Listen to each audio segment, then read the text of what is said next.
So now with the support of our ships, which actually funnily enough include a Nagato class battleship, so that's a ship that comes from the Imperial Japanese Navy.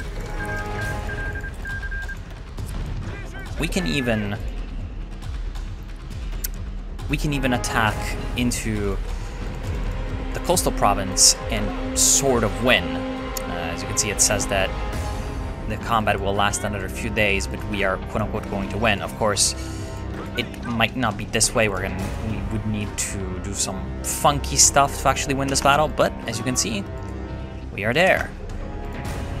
And so now we are across the river essentially everywhere, and with our naval support, we can technically continue down further. 要建设我们一个民有、民治、民享的新的中国。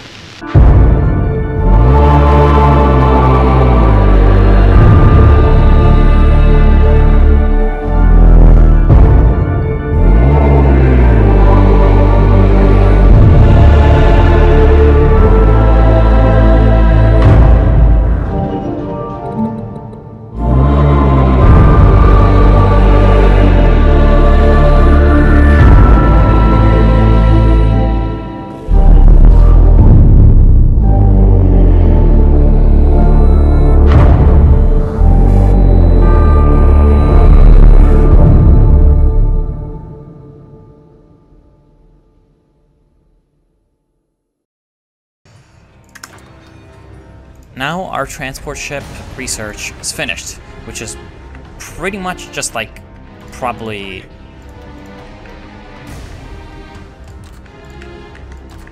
just crude transport ships filled with just enough soldiers and supplies. But anyway, it's going to be ready soon. By it, I mean the naval invasion plan. Actually, the forces can start right now.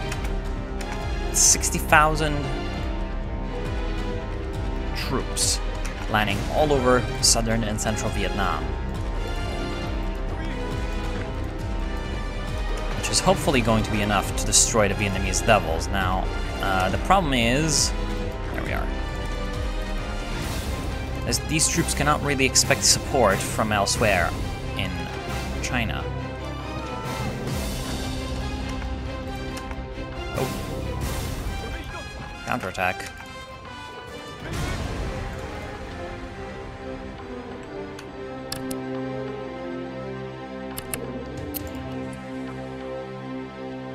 And also, there appears to be no resistance. Somehow, I'm not sure exactly how the hell that was supposed to happen, because there was clearly a division there, but apparently it exploded, and, well, taking Saigon and Da Nang, as well as Hanoi, looks like has been enough. So now we have the triumph in Vietnam, which is going to create the Vietnamese Republic. Of course, right now we have everything, but the event is going to transfer the entire territory over to our good friends in Vietnam, who are now going to be our little sister republic, our little puppet state. And there we go, the Chinese triumph in Vietnam. The war, it seems, is over. Took about 2 years, and we almost lost, but victory is assured. However, that is not the only problemo when it comes to communism. As you saw, there's the Democratic People's Republic of Korea, which is always great. There's the Democratic People's Republic of Japan, and a few other nasty commies. So, to start off on the liberation of Asia from the evil conspirators, we need to form the Korean Liberation Government, and that is essentially just the Korean pro-nationalist element being supported from China. So we will help our Korean brothers. And having that done, when we have unlocked more diplomatic options, essentially, and we having announced our expansionist goals, we're going to be able to invade Korea, as well as do a few other things. Now, having won the Vietnam War unlocks the grand victory path in the focus tree. And that is essentially Chiang Kai-shek being like, yeah, you told you so, you know, the evil Reds are a threat, but we're stalling on them, especially because it is me, Chiang Kai-shek, stalling on them, and so listen to me. And that, interesting. Lots of generals are shifted around. The party must fall into line, which later leads down into essentially Chiang Kai-shek fully taking control over China. So you have the anti-imperialistic diplomacy as well, which is the great thing. And with the Great Republic, you have diplomatic decisions unlocked, but you also have a heightening sort of Chiang dictatorship at home. So basically, you are centralizing power. And as you can see, China is not yet ready for the full democracy as dictated by the free principles of Sun Yat-sen. That is the idea of the political tutelage, essentially, of the KMT over Chinese politics, except this is Chiang's KMT. So, yeah. So that's what we're going to do in a little bit.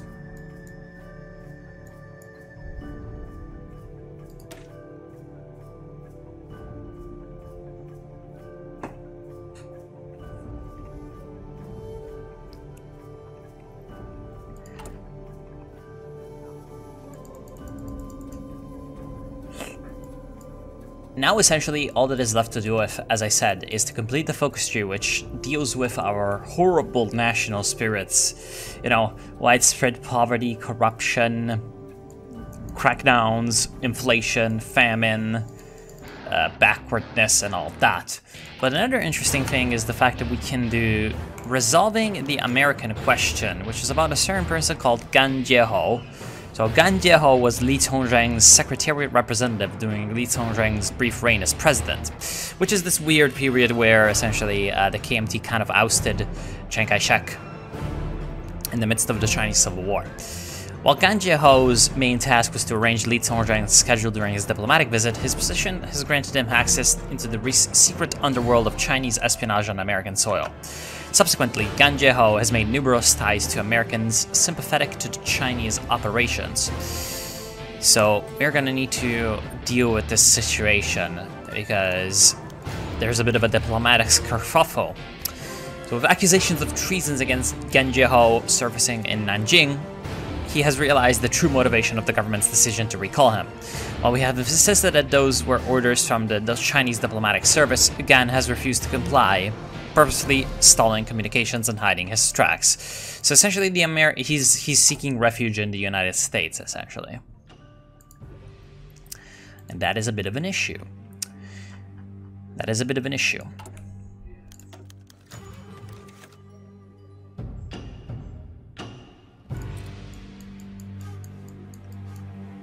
Another thing that has opened up is the Chinese economy focus tree.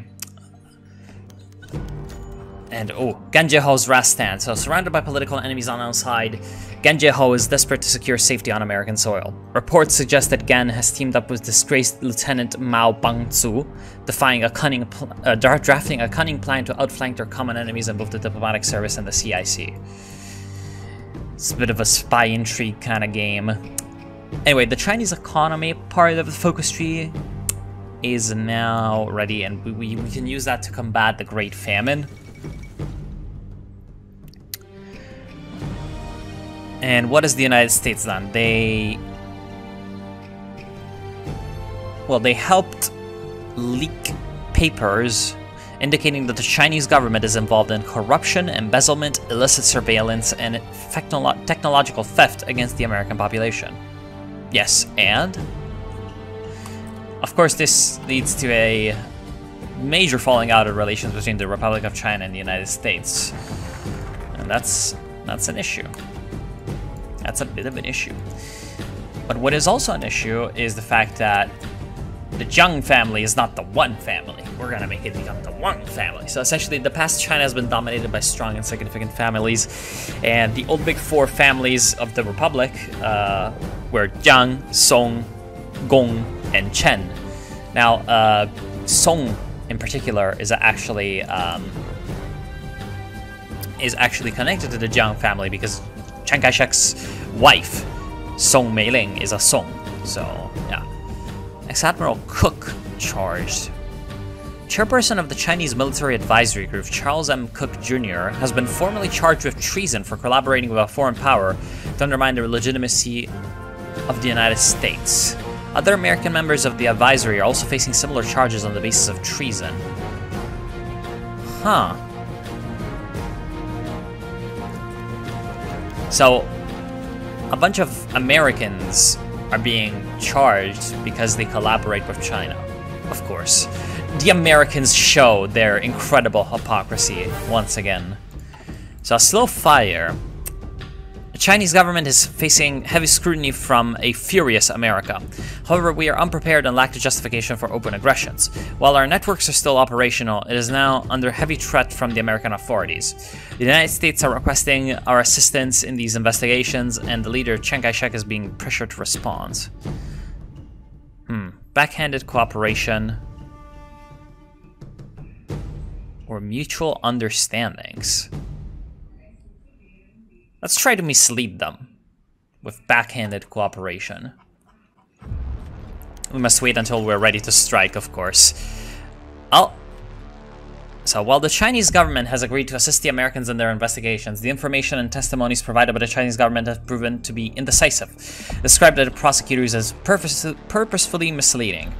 There are little to no actual cooperations occurring between the two parties, and the subsequent negotiations have stalled. Without the hope of genuine cooperation dead, the Americans and the Chinese have maintained their cold stances towards one another, albeit less hostile than at the start of this crisis. So, minus 50, decrease in opinion of the United States. We are now at minus 100. And our two nations have entered a Cold War. As the crisis between China and the United States stabilized for the better or worse, a new order has dawned on the Pacific. Relationship between America and China has been greatly damaged.